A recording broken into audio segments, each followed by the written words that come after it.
slankai meilingai, man pro šalį neik.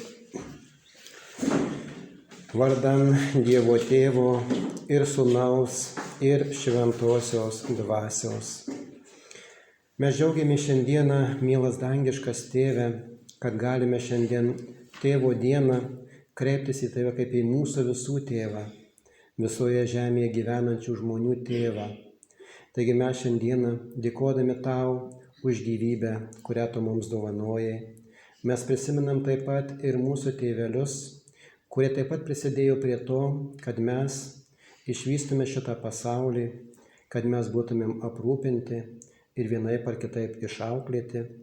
Taigi mes dėkojame už tėvus ir linkime jiems ir netgi būsimiems tėvams garbingai pildyti ir išlaikyti tą šventą, galima sakyti, tėvo vardą, kad naujoji karta, kuri dar užgims iš naujų tėvelių, būtų teisingai auklėjama ir perduodamos tos vertybės, kurios galioja per tūkstančius metų. O šiandien mes susirinkome apmąstyti Tavo žodį, kurį Tu mums kaip Dievas iš dangaus esi perdavęs per žmones, per vyrus, per tėvus, kurie gyveno prieš 1000 metų. Bet Tavieji žodžiai lieka amžinai teisingi, nes Tavo Sūnus mūsų Viešpats yra sakęs, kad žemė ir dangus praeis, bet Dievo žodis nepraeis. Taigi Tavasis žodis tebūna mums kaip paguoda ir tebūna mūsų mokytojas. Ir padėk mums suprasti, ką Tu kaip Tėvas nori mums pasakyti per savo šventąją dvasią, kurios ir šią dieną mes meldžiame. Tavosios dieviškos išminties, šventosios dvasios vedimo.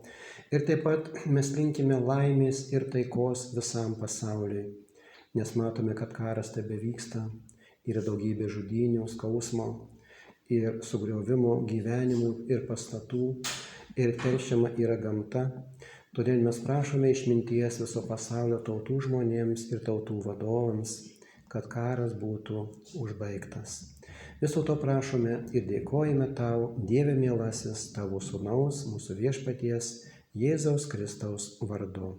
Amen. Amen. Šiandieną paskaitysiu žodžius, kurie yra parašyti Evangelijoje Jono 21 perskyrime 16 sakinyje. Papusryčiavus Jėzus paklausė Simoną Petrą: Simonai, Jono sūnau, ar myli mane labiau negu šitie? Tas atsakė: Taip, Viešpatie, Tu žinai, kad Tave myliu. Jėzus jam tarė: Ganyk mano avinėlius. Ir antrą kartą Jėzus paklausė: Simonai, Jono sūnau, ar myli mane? Tas atsiliepė: Taip, Viešpatie, Tu žinai, kad Tave myliu. Jėzus jam pasakė: Ganyk mano aveles. Prašom sėstis. Šiandieną norėčiau perduoti Jums kuo geriausius sveikinimus ir linkėjimus nuo Šiaulių bendruomenės, kurioje teko būti, ir taip pat nuo Jurbarko ir Kybartų bendruomenių ir nuo mūsų ganytojo poilsyje Justino Povilaičio. Jie siunčia Jums kuo geriausius sveikinimus ir linkėjimus. Ačiū. Taigi šiandien mes švenčiame ir prisimename Tėvų dieną, mes šventėme nesenai ir Motinos dieną. Ir dabar šiandieną yra minima ir švenčiama Tėvo diena. Ir ji yra švenčiama jau nuo 1910 metų, kur buvo pradėta švęsti Tėvo diena dar Amerikoje. Ir tai buvo vienas toks atvejis, kada gimdydama 6 kūdikį mirė mama. Ir vienam tėvui teko užauginti arba išleisti gyvenimą visus 6 savo vaikučius. Tai būtent dukra, viena iš tų 6. Ir matydama tėvo rūpestį ir darbą, kurį jisai įdėjo augindamas vienas ją kaip dukrą ir visus kitus 5 brolius ir seseris, tai jinai norėjo įvesti tą tėvo pagarbos dieną, kad šitą dieną švęstų visas pasaulis. Ir štai šiandien mes švenčiame Tėvo dieną ir yra įvairios tautos, kurios Tėvo dieną švenčia kitais mėnesiais ir kitomis dienomis, kitais sekmadieniais, bet vis dėlto tėvas yra gerbiamas, kaip gerbiamos yra taip pat ir mamos, nes ir vieni ir kiti, jie vis dėlto, galima sakyti, aukoja savo gyvenimus dėl vaikų, dėl jų ateities ir jų laimės. Taigi mes linkime myliems tėveliams, gyviems ir mirusiems ir dar būsimiesiems, kad jie galėtų tą tėvo vardą taip pat nešti ateinančiams kartoms, kad vaikai nepamirštų vieno iš Dievo įsakymų: gerbk savo tėvą ir motiną, kad tau gerai sektųsi ir kad tu ilgai patektumei žemėje. Taigi pasirodo, kad gerbti savo mamą ir tėtę yra galbūt ne tiek įsakymas, bet kiek palaima, nes tą turbūt yra ne vienas žmogus savo gyvenimo kelyje patyręs, kad negerbent savo tėvų, paprastai sūnus arba dukra laimingi nebūna. Čia jau yra toks dėsnis. Nes mamos ir tėvai, kaip minėjau, aukojasi dėl savo vaikų ir ta auka nėra beprasmiška. Jinai vis dėlto turi savo kainą ir reikalauja tam tikros pagarbos. Ir nemažai netgi žmonių, kurie gyvenimo kelyje buvo pasiekę daugelį savo verslų ir jie kartais galvodavo, kad kol dar buvo jauni, kad tėvai šių laikų realijos nesupranta ir jie negali pamokinti, kaip reikia daryti verslą, kaip reikia susirasti gyvenimo draugę arba draugą, kaip kurti šeimą, kaip išlaikyti santykius gražius šeimoje. Tai nemažai turbūt žmonių arba vaikų galvodavo ir gal galvoja, kad tėvai yra jau atsilikę ir kad jie daugybės dalykų šių laikų pasaulyje vykstančių tiesiog nesupranta.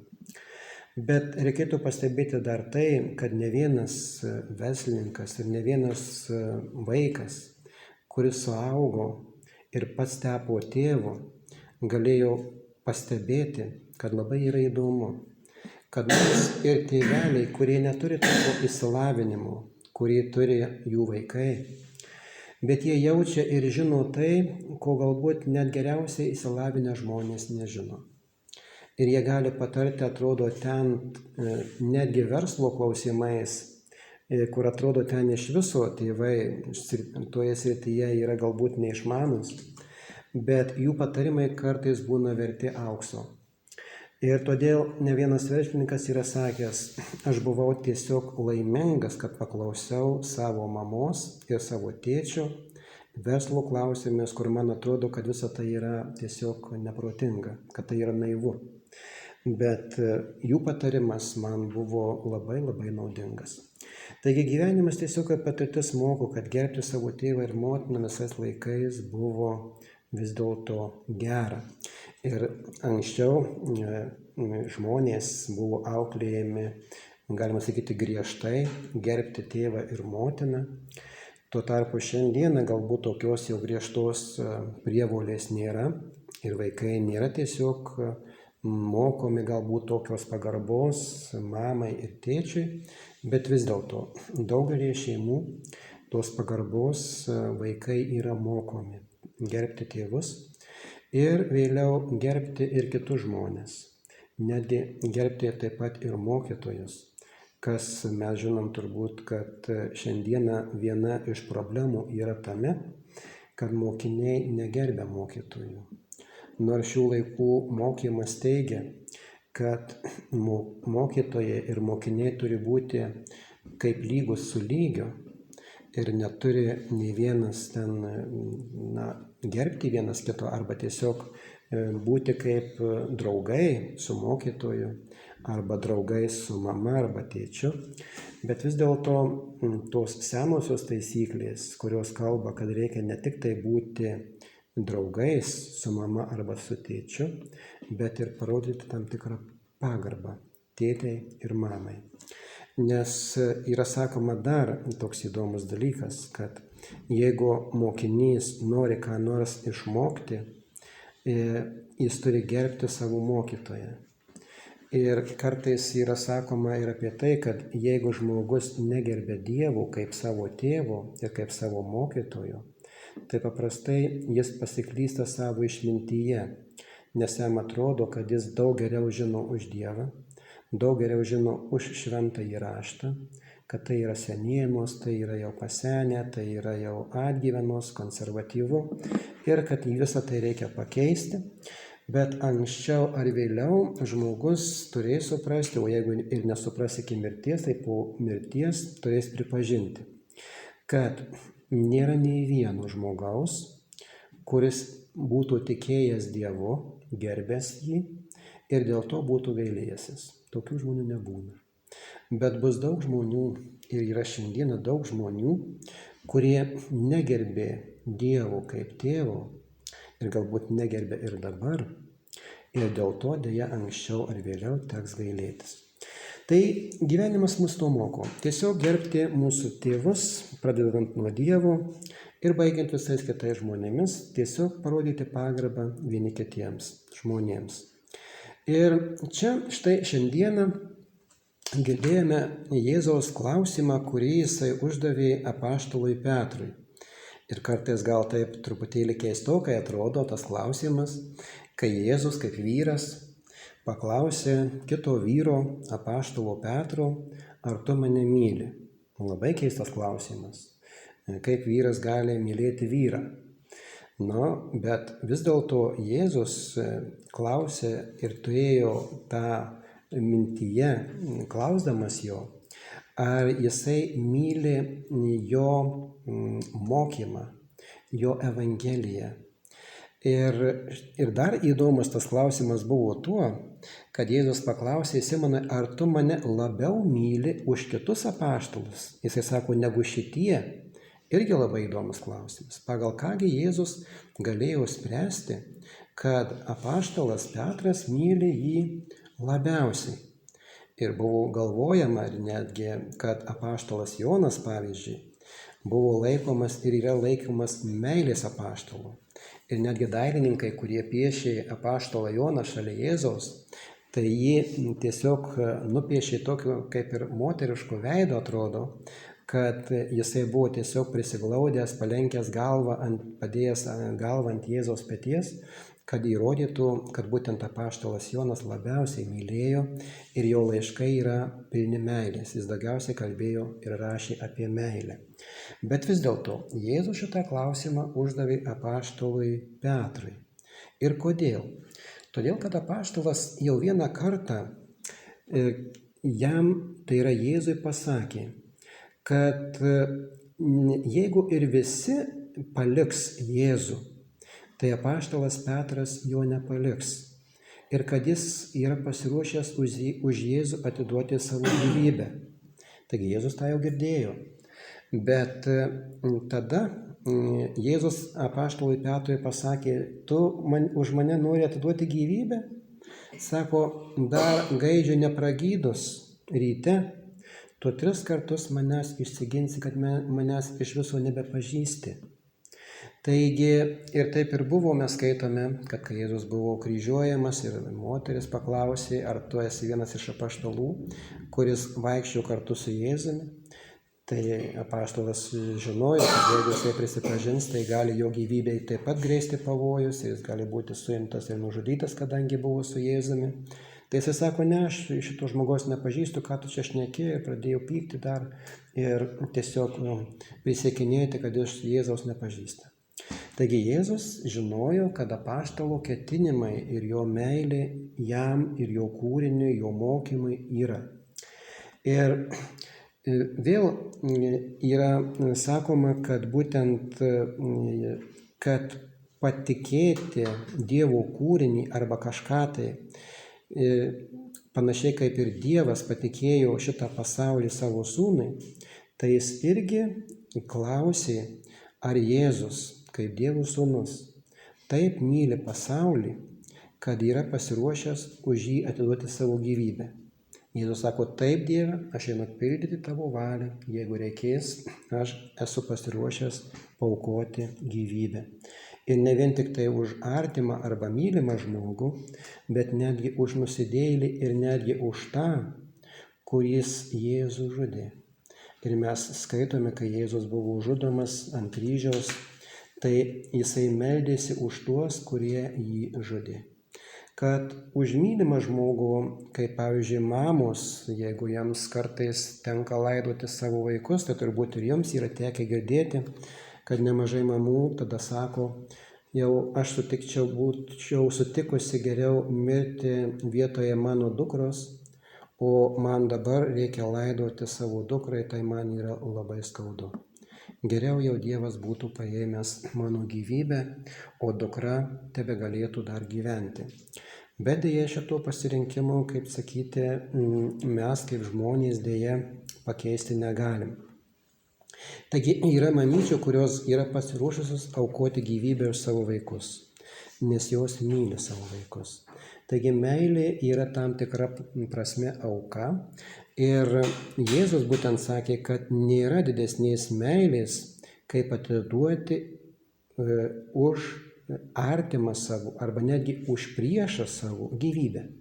Kad už artimą, tai žinoma dar yra atveju, kada žmogus gali tą gyvybę atiduoti, ten už tėvynę, už artimą, dar už ką, bet kad už priešą, už tą, kuris tave žudo, kuris tave niekina, iš tavęs tyčiosi, tai buvo Jėzus, kai iš jo tyčiojosi, spjaudė jo veidą jį ir jį plakė ir galiausiai jį žudė ir kankino baisiuose skausmuose, tai jisai meldėsi už tuos, kurie jį žudė ir mirė. Ir kartais žmonėms užkyla klausimas, tai tokiems žmonėms, kurie nužudė milijonus, pavyzdžiui, Čingis Chanas toks buvo, Napoleonas, Hitleris, Stalinas ar kiti tautų vadovai, dėl kurių mirė milijonai žmonių, argi gali Dievas tokiems žmonėms atleisti? Pasirodo, kad gali.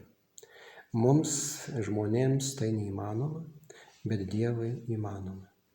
Tai tokios meilės dėja mes pasaulyje nerasim. Ir dėl to Jėzus būtent klausė apaštalo Petro, ar jisai myli Jėzų ir jo kūrinį ir visus žmones, kuriuos per apaštalus Jėzus pakvies savo šventąja dvasia. Nes mes neseniai šventėm sekmines ir būtent šventėm tą dieną, prisiminėm tą dieną, kada apaštalams Jėzus perdavė šventąją dvasią ir norėjo, kad jinai vadovautų apaštalams. Bet vis dėlto yra sakoma, kad žmogui vadovauti yra vis dėlto reikalingas žmogus. Nes vis dėlto žmogus paprastai tiki, mato ir pasitika tik tai tuo, ką jisai mato, girdi ir ką galima užčiuopti. Taigi vis dėlto, kaip bebūtų gal keista, vadovauti Kristaus bažnyčiai šventosios dvasios nebeužtenka, bet šventoji dvasia turi turėti savo įrankius, tai reiškia žmonės, per kuriuos jinai galėtų vadovauti bažnyčiai. Bet su tuo vadovavimu ir su žmogum yra tam tikra problema, kad žmogus paprastai yra valdomas jausmų. Ir žmogus paprastai turi savo nuomonę. Ir išgirdęs kažką iš kito žmogaus, jis paprastai į tai, ką jisai išgirdo, įdeda ir savo nuomonę. Galima taip sakyti, pasūdo. Pasūdo tai, ką jisai girdėjo. Ir nemažai išminčių yra sakę, kad kiekvienas žmogus, kuris išgirsta kažkokią tai naujieną, visų pirma, ją perfiltruoja per save, per savo protą, per savo sąžinę, per savo vertybės. Ir jisai priima tai, kas jam patinka, kas jam yra priimtina, o kas nepriimtina, jisai tiesiog atmeta. Ir mes šiandieną, kai stovime prie altoriaus, tai mes tą turbūt irgi esame ne kartą patyrę, kad kai mes kalbame ką nors, tai bažnyčioje klausantys mūsų žmonės dažnai mintyje mus seka. seka, kokios yra mūsų mintys, ką mes kalbam. Ir dažnai žmonės gali pastebėti, kad šito tai tau nereikėjo sakyti. Aš šitą būčiau visai kitaip pasakęs. Aš būčiau čia patylėjęs, aš būčiau to nebeminėjęs ir panašiai. Ir aš būčiau dar daug gražiau pasakęs tai, ką man dabar pasakė čia nuo altoriaus. Ir turbūt su tuo mums tenka susidurti ir mūsų vyskupui, kada jisai pakviečia patarnauti, pavyzdžiui, mus kaip kunigus, kaip diakonus prie altoriaus, tai be abejo jisai irgi klausosi, ką mes kalbam. Ir ne visuomet mūsų kalbos būna tokios, kurios atitiktų tai, ką vyskupas norėtų išgirsti. Arba tai turbūt ir šeimose yra dažnai, kad paprastai yra taip, kad kiekvienas žmogus nori, kad jo mylimas žmogus arba svečias kalbėtų su juo taip, kaip jis to norėtų. Neseniai mums teko būti laidotuvėse ir buvome kviečiami į gedulingus pietus. Tai ten artimieji pakvietė mus į kavinę ir kai kurie žmonės po to kvietimo ir kalbėjosi tarpusavyje. Žinot, mus pakvietė, bet neypatingai pakvietė. Mes buvome vienose laidotuvėse, kur mums buvo tiesiog atėjo artimieji ir pasakė, jeigu jūs neateisite į mūsų gedulingus pietus, tai mes nebūsime draugai. Tokį kvietimą tai aš priimu. O čia, kad pakvietė taip bendrai visus, tai man tas lyg ir buvęs, lyg ir nebuvęs tas kvietimas. Taigi mes pasirodo įsivaizduojam, kad kiti žmonės turėtų su mumis kalbėti taip, kaip mes, kad norėtumėm. Ir kartais yra sakoma, netgi psichologai sako, jeigu žmogus tau sako arba sako myliu, arba nesako myliu, arba sako labai labai retai, o kartais ir visai nesako, kad tave myli, tai dar nereiškia, kad jis tavęs nemyli, bet jis tave myli savaip. Ir jis kalba su tavim savaip. Bet mums norėtųsi, kad mūsų artimas žmogus būtent kalbėtų su mumis taip, kaip mes norim, ir ne kitaip. Mes norime, kad mūsų artimas žmogus rengtųsi taip, kaip mes norim, o ne kitaip. Mes norim, kad jisai ir plaukus dažytųsi galbūt ne taip, kaip ji nori, bet kaip mes norim. Nes mes esame mes ir mūsų nuomonė yra svarbiausia. Tai pasirodo, su žmogumi jau taip yra, kad Dievas mielas norėjo perduoti ir šiandieną nori perduoti savo mintis. Bet vėl suprantama yra ir šventas raštas mums tai sako, kad žmogaus mintys nėra Dievo mintys ir Dievo mintys nėra žmogaus mintys ir jo keliai nėra žmonių keliai. Nes mes kaip žmonės mąstom kūniškai, Dievasgi dvasiškai mąsto. Taigi daugelį dalykų mes netgi negalim suprasti. Taigi Jėzus vis dėlto klausė apaštalų, ar jis myli. Ir yra sakoma taip, kad jeigu tu myli žmogų, tai kartais reikia mažiau kalbėti. Yra žmonių, kurie daug metų gyvena kartu ir jiems kartais nereikia sakyti, ką turi padaryti. Esu pasakojęs, mes buvom šeimoje, vienoje mus pavaišino ten. Ir tiesiog vyrui nereikėjo sakyti, kad ant stalo nėra ten agurkų ar kitų maisto produktų. Jis tiesiog nubėgo ir atnešė tų produktų į sklepą ir aš žmonai sakiau, auksinį vyrą turit. Taip, sako, mes daug metų gyvenam kartu, bet mes mylim vienas kitą ir kai kurie dalykai tiesiog mums yra savaime suprantami. Mes tiesiog patarnaujame vienas kitam ir nejaučiame, kad mes vergaujame vienas kitam.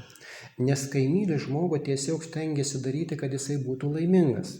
Ir tai yra mūsų gyvenimo praktika. Mes tiesiog darome tai, ką mes norime daryti.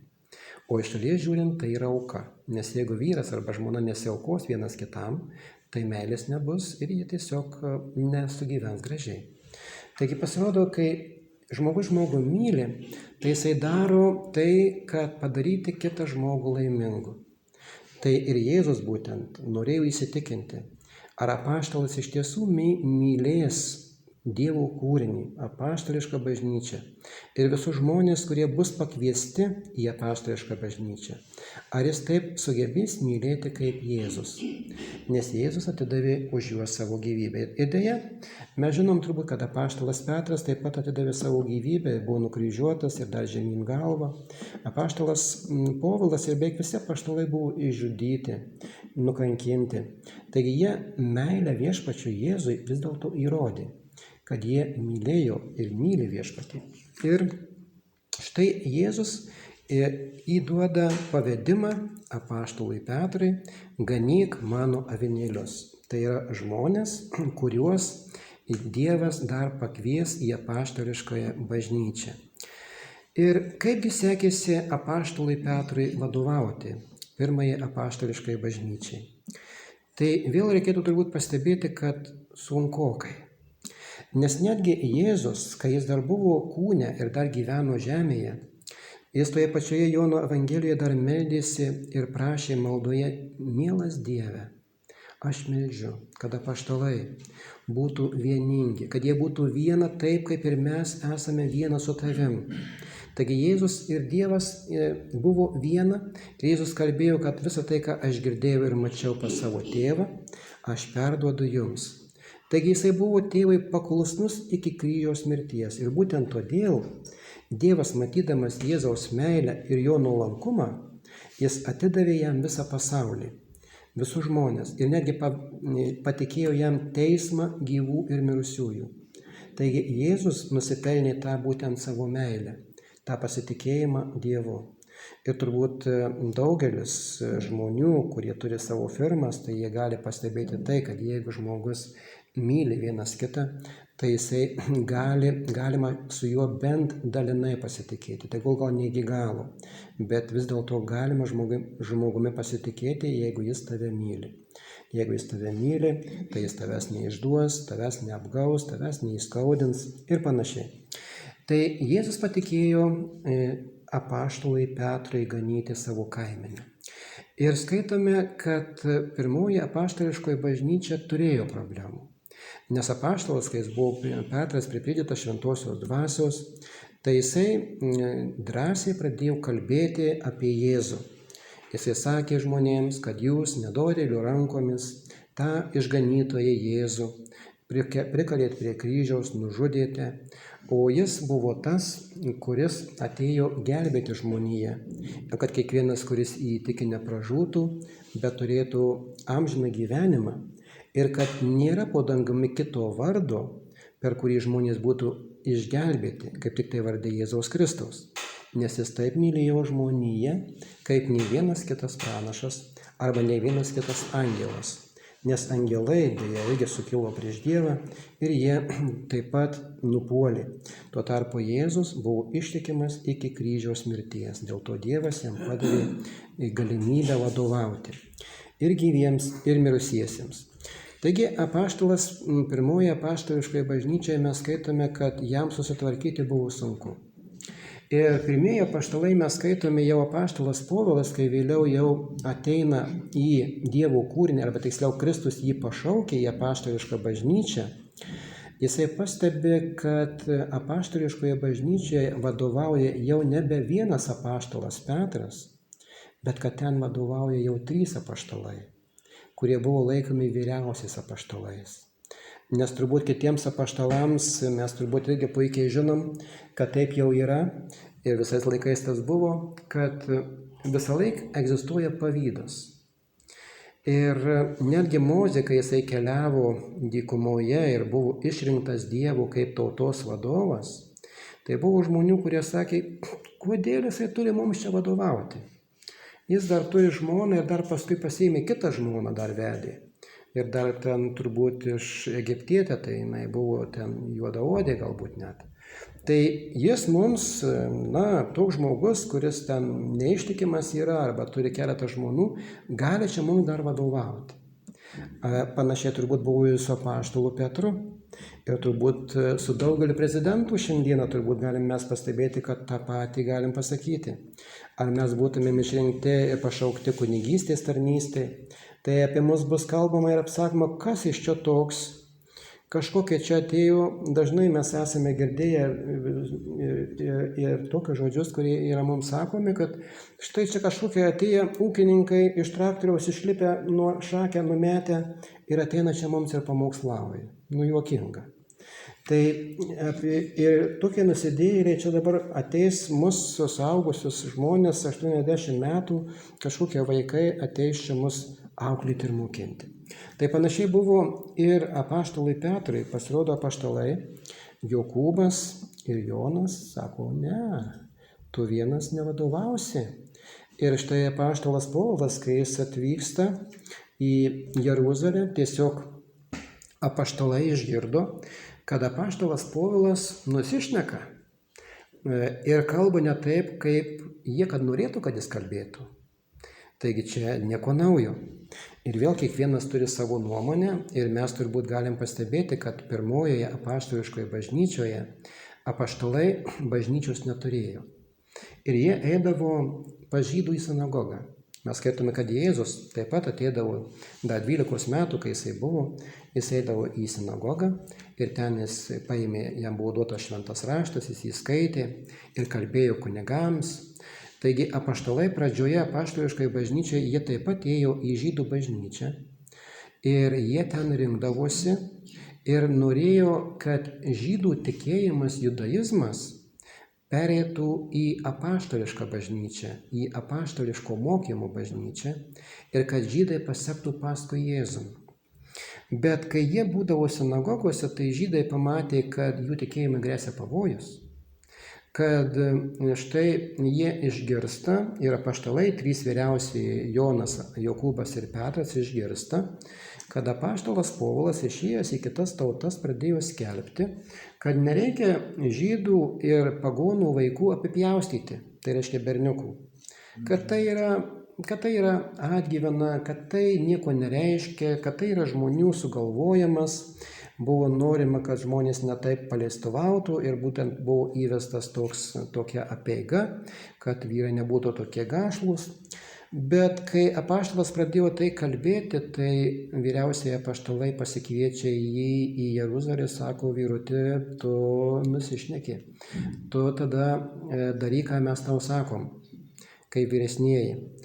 Tai tu vėl nueik į sinagogą, daryk, atlik visus žydiškus papročius, tai reiškia nusikirp plaukus, tai reiškia atnešk auką į bažnyčią ir parodyk, kad tu laikaisi žydiškų įstatymų ir aukoji aukas bažnyčiai, kad visos tos kalbos apie tave sklindančios pas žydus tiesiog būtų panaikintos tavo geru žydišku elgesiu.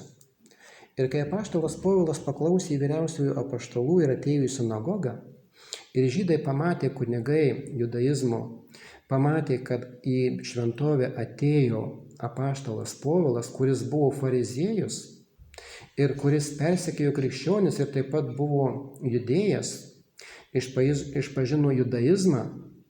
Ir štai jis dabar ateina į šventovę ir tikėjosi, kad žydai jį priims. Bet žydai jį išmetė iš bažnyčios ir paskelbė, kad jis išniekino jų šventovę, kad jis ją suteršė, ateidamas būtent kaip pagonis, kaip atsimetęs nuo judaizmo ir perėjęs į kitą tikėjimą. Ir mokas pažeisti arba nesilaikyti žydiškųjų papročių ir įstatymų. Ir apaštalas buvo tiesiog išvytas ir vėliau apaštalai turėjo susitaikyti su tuo, kad vyriausiai apaštalai Jokūbas, Petras ir Jonas, jie taip pat buvo išvyti iš bažnyčių, iš sinagogos. Nes žydai matydami, kad apaštalai renkasi pas juos sinagogose, jie matė, kad jų tikėjimai gresia pavojus.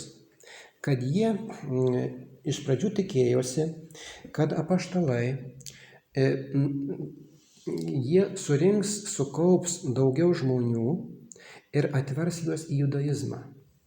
Kad krikščionys taps judėjais, judaizmo išpažinėjais.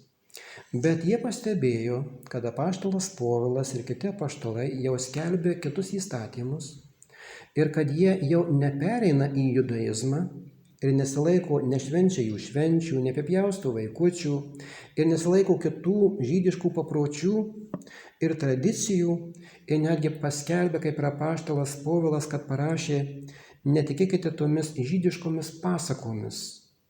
Tai mes galim įsivaizduoti, jeigu žydai, kurie turi Torą, šventąjį raštą, ir kai apaštalas Povilas pasako, kad tai yra žydiškos pasakos, na tai šitoje buvo per daug. Ir tada jau judėjai, žydai, judaizmo tikėjimo išpažinėjai, pradėdavo po truputėlį vyti apaštalus iš bažnyčios ir kad jiems nebūtų vietos sinagogose. Ir ten yra sakoma, istorikai pasakoja, kad judaizmo kunigai tiesiog pradėdavo, jeigu geruoju nepavykdavo išvyti apaštalų iš sinagogų, tai jie pradėdavo skaityti prakeiksmų maldas, prakeiksmus, kad apaštalai tiesiog bėgtų lauk iš sinagogų, kad jie nebūtų, po prakeiksmų. Tai yra baisi istorija. Ir tada apaštalai suprato, kad jiems su judaizmu nėra pakeliui, kad jie turi, nori ar nenori, jau išeiti iš sinagogų ir kurti naują tikėjimą, atskirą tikėjimą, nes jų nuomonės ir tikėjimus skiriasi. Ir tada jie pradeda jau švęsti nebe šeštadienį, sabatą, šventą žydų dieną, šeštadienį, bet jie pradeda švęsti jau sekmadienį. Ir jau pradeda ir apaštalas Povilas ir kiti apaštalai jau įveda tai, kad pagonims, kurie ateis į apaštališką tikėjimą, nėra privalu arba reikalinga kūdikius apipjaustyti. Ir kad jiems jau galima valgyti maistą, kuris žydų tautos žmonėms buvo draudžiamas. Tai reiškia, žydai draudė valgyti nekošerną maistą, tai reiškia kiaulieną, negalima valgyti nei arklieną, nei kiaulieną, netgi triušieną, netgi žuvis, kurios neturi žvynų, taip pat negalima valgyti. Tuo tarpu krikščionys, kurie jau vėliau eidavo į turgą apsipirkti mėsos, tai apaštalas Povilas sako, jūs nekreipkite dėmesio, neklausinėkite, kam kas tai per mėsa, kieno ta mėsa yra. Tiesiog viskas yra pašventinama malda ir Dievo žodžiu. Ir jeigu kas šventes švenčia ir laikosi tam tikrų švenčių ir dienų, tegul švenčia. Bet jeigu kas nešvenčia, tegul nešvenčia. Na, bet jeigu jau bus maistas, kuris jau žinosite, kad yra skirtas aukoti velniams, tai tokio maisto jau nepirkite ir nevalgykite. Taigi apaštalai mokino daug tokių pasakymų arba pamokinimų, kurie žydams be abejo netiko. Ir šiandien dar kartais, kai žydų tautos žmonės yra klausiami, kaip galima kitų tautų žmonėms tapti žydų tikėjimų, judaizmo išpažinėjais ir iš vis gauti Izraelio tautos pilietybę, kur ten paskui medicininis aprūpinimas yra geras ir kitos privilegijos. Tai dažnai žydų rabinai, jie pasakoja, kad jūs neskubėkite to daryti. Nes jeigu jūs tapsite žydais, tai jūs turėsite būti apipjaustomi visų pirma. Jūs negalėsite valgyti restoranuose, kur yra nekošernas, nešvarus maistas. Jūs turėsite valgyti brangų maistą, kuris yra ne visose šalyse ir ne visose kavinėse. Jums negalima bus nusirengti ir maudytis bendrame pliaže. Taigi jūs turėsite daug problemų ir sunkumų ir jeigu mes matysime, kad jūs tuos įstatymus peržengsite, turėsite problemų. Taigi ir šiandien yra perspėjama, būtent ir apaštalai, kai žinojo, kad jiems reikės laikyti žydiškųjų tradicijų ir apeigų, tada jie pasitraukė nuo judaizmo ir įkūrė apaštališkąją Kristaus bažnyčią. Ir ta apaštališka Kristaus bažnyčia, kaip minėjau, jinai suskilo, nes vieni sakė, kad yra Kristaus, kiti sakė, kad yra apaštalo Petro bažnyčia, kiti sakė, kad yra apaštalo Apolo bažnyčia ar Pauliaus apaštalo Povilo. Tai bažnyčia suskilo ir apaštalas Povilas tada rašė, ką aš sakysiu, man liūdna, aš tik tai noriu priminti, kad nei apaštalas, nei vienas, nei kitas nėra už jūs miręs, kad jūs esate tik tai Dievo bažnyčia, Kristaus bažnyčia, kuris už jūs savo gyvybę atidavęs. Taigi visais laikais valdyti buvo sunku apaštališką bažnyčią. Ir mes turbūt žinom, kiek problemų turėjo ir šiandieną turi popiežiai, kiek problemų ir sunkumų turi mūsų vyriausias apaštalas, kuris turi vadovauti bažnyčiai. Nes vis dėlto šių laikų dvasia, šių laikų žmonės jau daug ką nori pakeisti. Ir daug ką nori pasakyti, būtent, kad bažnyčiai nebūtų apie ką kalbama, kad mažiau būtų kalbama apie nuodėmę iš viso. Ir daug kitų dalykų yra tiesiog draudžiama kalbėti, nes jeigu kunigai kalbės, jie bus paduoti į teismą ir jie tiesiog nebegalės tarnauti bažnyčioje. Taigi šių laikų žmonės ir šių laikų dvasia daro taip pat savo įtaką ir vadovauti bažnyčiai yra gan sudėtinga. Nes, kaip minėjau, žmonės turi visokiausių nuomonių. Ir netgi mūsų apaštališkoje bažnyčioje, turbūt jums teko girdėti jau, kad šiais metais jau yra nuspręsta ir leista, kad naujoje apaštališkoje bažnyčioje kunigimis gali būti jau ir moterys. Apie tai buvo daug studijuota, klausinėta, spręsta, galvota. Ir vis dėlto buvo sutikta ir mūsų vyriausias apaštalas būtent jau suteikė galimybę moterims būti kunigėmis ir netgi vyriausiamis apaštalėmis. Taigi šiandieną mes turbūt galėsim tą išgyventi, kad galbūt jau birželio 30 dieną, kada mūsų apaštalas atvyks į Šiaulių bažnyčią, ten gali būti ordinuota jau viena iš pirmųjų diakonių moterų mūsų apaštališkoje bažnyčioje.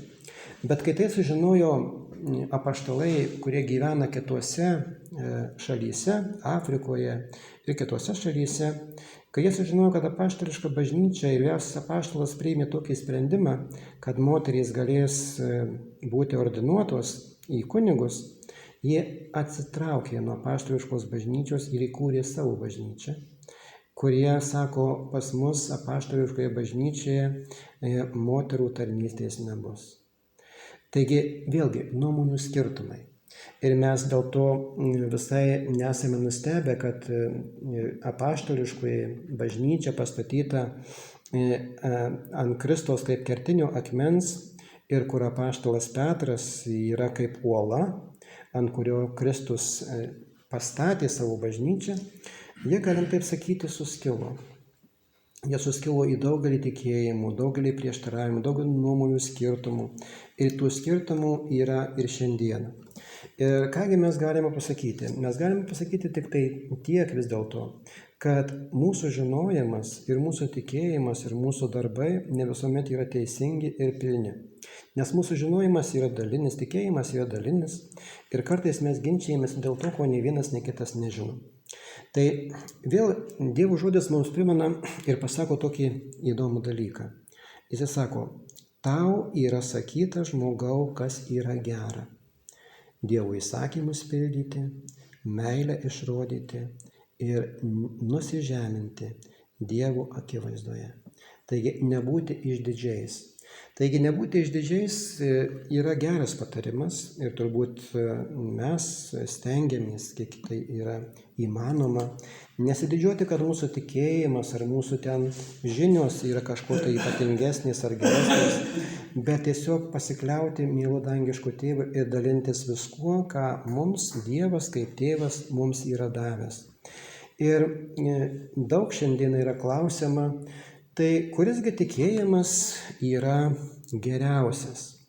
Juk tikėjimų pasaulyje yra daug ir nuomonių yra daug. Tai kuris tikėjimas yra geriausias? Ir turbūt atsakymas galbūt būtų paprastas, kad geriausias tikėjimas yra tas tikėjimas, kuris yra pagrįstas meile. Ir tas tikėjimas, kuris nedaro skirtumų, arba bent jau stengiasi jų nedaryti. Ir kad pirmiausia reikėtų stengtis išlikti žmogumi ir stengtis išsaugoti tas vertybės kaip gerumą, kaip meilę, kaip sugebėjimą atleisti, kaip kantrybę, malonumą ir švelnumą su visais žmonėmis. Tiesiog būti draugiškais su visais žmonėmis. Tai būti žmogum ir saugoti žmogiškumą ne visuomet buvo ir yra lengva. Vienas žmogus, kuris buvo kalėjime, jisai sakau, kaip jums pavyko išsaugoti tą gyvenimą ir iš viso, kaip jūs išėjęs iš nelaisvės galėjot vėlgi neprarasti to žmogiškumo ir gyventi ir pritapti prie visuomenės. Taip sako, man buvo labai sunku, bet aš esu dėkingas Dievui, kad sunkiausiamis sąlygomis, kuriuose man teko būti, aš išsaugojau žmogiškumą. Nors kartais būna tokios sąlygos, kada žmogus yra tiesiog verčiamas tapti žvėriu. Ir tai yra ne vien tik tai karo sąlygomis, bet ir kitais atvejais žmogui galima įvaryti tokią piktąją dvasią, tokį pyktį ir tokį kerštą, kad žmogus gali būti netgi baisesnis už gyvulį. Taigi pasirodo, kad išsaugoti žmogiškumą ir vėl yra gražiai sakoma, kad jeigu tikėjimas nebeturi meilės, jis yra fanatizmas. O fanatizmas, kaip mes jau turbūt esame girdėję, niekuomet ir niekam nepatiko. Jis yra tas, kuris verčia žmonės vengti tokių žmonių ir tokio tikėjimo, kuris yra pilnas fanatizmo, tai yra užsispyrimo ir keršto ar neapykantos kitaip mąstančiam arba gyvenančiam netgi ir kalbančiam žmogui. Taigi pasirodo, kad išrodyti meilę žmogui, kuris mąsto, gyvena ir elgiasi kitaip, yra be galo sunku. Bet tiesiog gyvenimas mus moko to būtent, kad pasistengti, išrodyti meilę visiems žmonėms, kaip ir apaštalas čia gavo pavedimą ganyti aveles. O kągi reiškia ganyti? Ir čia taip įdomi tas palyginimas aveles. Kaip žinia, avelės yra paklusnios. O mes turbūt žinom dar ir tai, kad Jėzus kalbėjo, aš žinau, kad ateis laikas ir jūsų kaimenė, kaip avelių kaimenė, įsibraus vilkai. Ir daugelį iš jūsų jie sudraskys. Tai taip jau buvo ir taip turbūt yra, kad vis dėlto išganyti arba išsaugoti žmonės ir bažnyčias nuo tų vilkų. O kasgi yra tie vilkai arba liūtai? Tai apaštalas vėl įvardija gražiai, kad velnias yra kaip rėkiantis liūtas, kuris vaikšto aplink jūs, žiūrėdamas, kurį iš jūsų pagriebti. Taigi tai yra dvasiniai dalykai. Ir piktos mintys, piktos užmačios ateina ir į mūsų bažnyčią, ir į mūsų bendruomenės per įvairius žmonės. Ir kartais jie gali ateiti per mus pačius. Ir čia yra dideli pavojai. Todėl mes meldžiame mūsų mielo dangiško tėvo, kad jis suteiktų mums išminties, kad mes galėtumėm atrasti būdų ir galimybių, kaip apsisaugoti ar būti apsaugotiems nuo tų piktų priešų, kurie visais laikais mus priverčia budėti arba tiesiog verčia budėti. Ir nebereikalo Jėzus kalbėjo, kad ganytojai, jiems yra būtina budėti. Jisai sakė, budėkite ir melskitės, kad nepapultumėte į pagundą.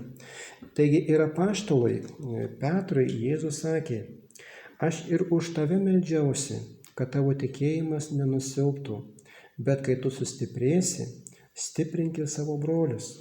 Ir aš džiaugiuosi, kad ir apaštališkoje bažnyčioje mes turim bažnyčios tarnus ir mūsų mielą vyskupą, kuris išsaugo tokį gražų tikėjimą, kur daugeliui jau tikėjimas gęsta ir atsiranda įvairių abejonių. Bet aš esu dėkingas mūsų vyskupui, kad jis mus per brolių valandas, jisai mumyse vėl pažadina tą tikėjimą ir stengiasi, kad mes nenusilptume tikėjime. Nes šitame pasaulyje tos nevilties, tų abejonių, tai turbūt ateina iš įvairių pusių ir mes turime būtent būti budrūs. Taigi ir galime taip sakyti vėl, kad kai apaštalas Petras buvo nužudytas ir kiti apaštalai buvo nužudyti, tai galima paklausti vėlgi, kasgi vadovavo tada bažnyčiai. Ir taip gal reikėtų pastebėti, kad tam tikrų laikų bažnyčiai vadovavo ir apaštalas Povilas, nes jis netgi nurodė savo laiškuose, kaip turėtų atrodyti liturgija arba pamaldų tvarka. Ir mes turbūt irgi esame jau tą išgyvenę, kad ir mūsų vyriausias apaštalas kai kurios korekcijas arba kai kuriuos pakeitimus liturgijoje yra įvedęs. Ir mes turbūt puikiai žinom dar ir tai, kad pirmoje apaštališkoje bažnyčioje šventoji vakarienė buvo švenčiama visai kitaip, negu dabar mes ją švenčiam. Taigi daug kas buvo pakeista. Ir kurį laiką vadovavo apaštalas Povilas.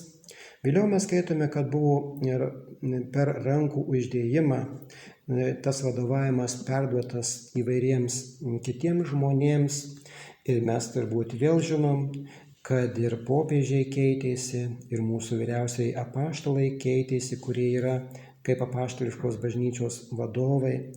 Taigi kiekvienas žmogus, ir turbūt apie kiekvieną vadovą galima tai pasakyti ir galima paklausti, ar kiekvienas vadovas buvo valdomas šventosios dvasios, ar jisai leidosi būti jos valdomas.